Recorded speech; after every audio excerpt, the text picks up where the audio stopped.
Role. काल दिवसभरात अवकाळी पावसाने दक्षिण सोलापुरात अक्षरशः थैमान घातल्याचं चित्र आपल्याला पाहायला मिळत आहे. सध्या आपण दक्षिण सोलापूर तालुक्यातील मंद्रुप या भागात आहोत आणि या भागातील जर बसवनगर हे गाव आहे आणि या ठिकाणी आपण पाहू शकतो की अक्षरशः पपईची बाग ही उद्ध्वस्त झाल्याचं चित्र आपल्याला पाहायला मिळत आहे. वादळी वाऱ्यासह अवकाळी पावसामुळे मोठ्या प्रमाणावर नुकसान झाल्याचं पाहायला मिळतंय. 3.5 एकराची ही बाग आहे आणि जवळपास 7 महिन्यापेक्षा अधिक ही बाग हाताच्या फोडाप्रमाणे ही बाग शेतकऱ्यांनी सांभाळली. मात्र एका पावसामुळे अक्षरशः ही बाग आहे ती कुठेतरी भुईसपाट झाल्याचं चित्र आपल्याला पाहायला मिळत आहे. त्यामुळे या ठिकाणी पाहतोय की आपण शेतकऱ्यांची जी व्यथा आहे ती मोठ्या प्रमाणावर आपण मांडण्याचा प्रयत्न करत आहोत. आपल्यासोबत बोलण्यासाठी येथील शेतकरी आहेत, पपई उत्पादक शेतकरी आहेत. काय आता ह्या काय करायचं? काय नाही, रोटो मारून टाकायचं. इथं काय राहिलंय? माती राहिली. काय राहिलं नाही, माती मोल आहे पूर्ण. एवढं कष्ट करून आज डिसेंबरचं लागण आहे.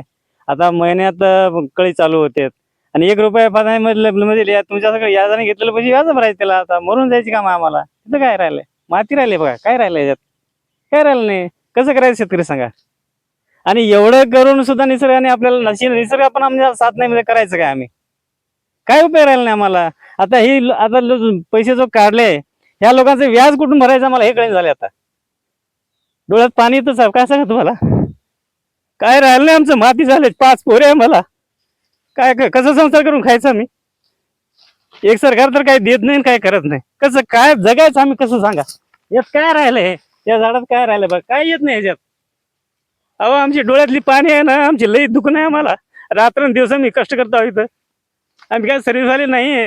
अक्षरशः माझं जो आसरू आहे ना ते माझे परमात्मा माहिती आहे. आम्ही काय कष्ट करतो इथं. विषय आमचं लई गंभीर आहे साहेब. आम्हाला फास घ्यायची बारी आहे आता. काय राहिलं नाही आमच्यापाशी. आता एक कुणापाशी मागायला तर 10 रुपये देत नाही आम्हाला शेतकरी लोकांना. कोणी 10 रुपये देत नाही कुणी. आणि एखादा सावकार पाशी गेला तर 5 रुपये 10 रुपये व्याजाने पैसे देते. कुठं ना कसं भरायचं? नाही तर शेत लिहून घेते आमचं. कसं संसार करून खायचं आम्ही? 5-5 पोऱ्याचं लग्न कशी करायचं आम्ही आता? काय राहिलं नाही आमचं. एक तर आम्ही लमाण समाज, आम्हाला कोण किंमत देत नाही. कसं करायचं आम्ही? काय राहिलं नाही आम्ही. ह्याच्यात बघा तुम्ही, ह्याच्यात काय आहे?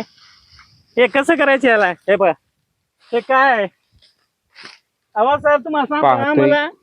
आम्हाला आमचं आयुष्य उदास झालंय आता.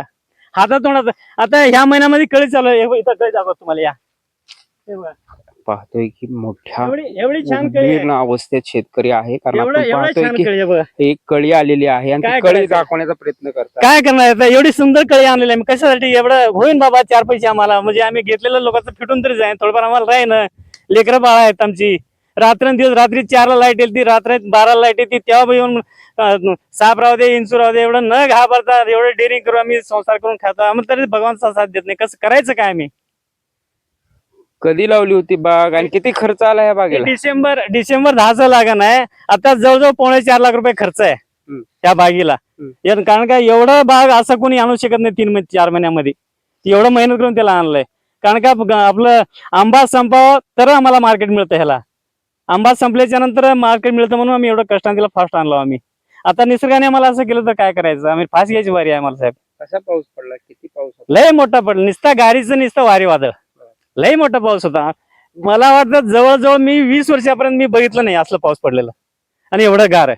नुसता वारा भुई भुई भुई भुई नुसता वारा फिरत होता साहेब. काय उपयोग नाही आमचं. हे कसं संसार करून खायचं? काय करायचं? काय राहिलं नाही आम्हाला. बघा तुम्ही आता शेवटी तुम्ही आहे निर्णय घेणार आहे. काय पंचनामे करण्यासाठी काय शासनाचे अधिकारी बांधावर पोहोचलेत का? कसं नाही, कालच झालंय संध्याकाळचं. 4ला चालू झालं तर 4:45 पर्यंत संपलं. हे सगळं हे बाग उद्ध्वस्त झालं. त्याच्यानंतर आता साहेबांना भेटायचे. आता भेटल्यावरती बघूया काय म्हणते साहेब लोक. आपण पाहतोय की या ठिकाणी हे शेतकरी होते. मोठ्या भावना त्यांच्या व्यक्त केलेल्या आहेत. कारण पाहतोय की अक्षरशः उभं असणारं पीठ एका अवकाळी पावसामुळे आडवं झालेलं आहे. त्यामुळे आता राज्य सरकारने याकडे लक्ष द्यावं आणि अधिकाऱ्यांनी बांधावर येऊन पंचनामे करावे अशी माफक अपेक्षा आहे. कारण आपण पाहतोय की शेतकरी पूर्णपणे खचल्याचं चित्र आपल्याला या ठिकाणी दिसत आहे. प्रीतम पंडित, न्यूज 18 मराठी, दक्षिण सोलापूर.